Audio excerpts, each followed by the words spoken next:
Moi, mä oon Juhani Ravintelisoftalta. Mä esittelen meidän uutta kassaa. Me tehtiin tää, koska me halutaan, että kassoja on helppo käyttää. Tää on suunniteltu ravintolakäyttöön, eli tää tukee suoraan, että ravintolassa on pöytiä ja pöydän ympärillä on jonkinlaisia istuimia, missä ihmiset sitten lymyilee. Eli sä voit pongata suoraan penkille tai useammalle penkille tai kaikille.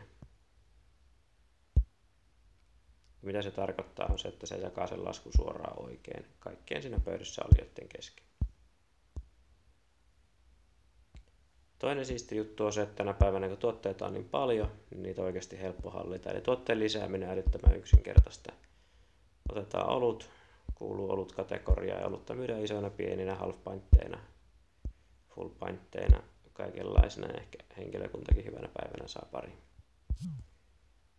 Tässä kohtaa kun painaa tallenne, tuote on lyöty.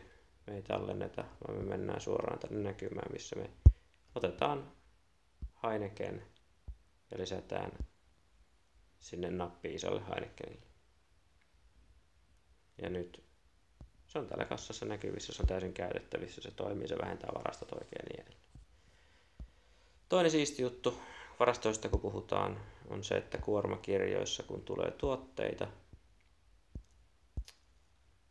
joita ei ole taustassa olemassa, niin sun ei tarvitse tässä kohtaa oikeastaan antaa muuta kuin määrä. Hinnankin voi sanoa myöhemmin, mutta nyt vaikka että astia maksaisi 100, mikä on aika halpa pissi. Tallennetaan.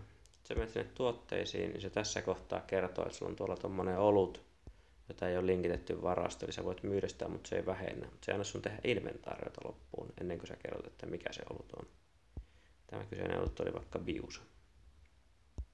Tilitykset toimii ihan niin kuin kaikilla muillakin, eli teet tilitys, määritä maksutavat. Raporteissa sä saat ihan mitä tahansa raportteja sä haluat, mutta tuossa on suppeelista, mitä on tällä hetkellä. Paras puoli tässä on se, että ylläpidossa sun ei tarvitse oikeastaan tehdä mitään muuta kuin katsoa, että napit on miellyttävän kokoisia käyttää. Me tehdään kaikki muu teille valmiiksi. Täällä on toki muitakin ominaisuuksia piilossa, että oikeasti ihan siisti käyttää, mutta mä tuun mielellään kertoa henkilökohtaisesti, mitä se sitten oikeastaan olisi ja milloin tätä saa. Kiitos ajasta.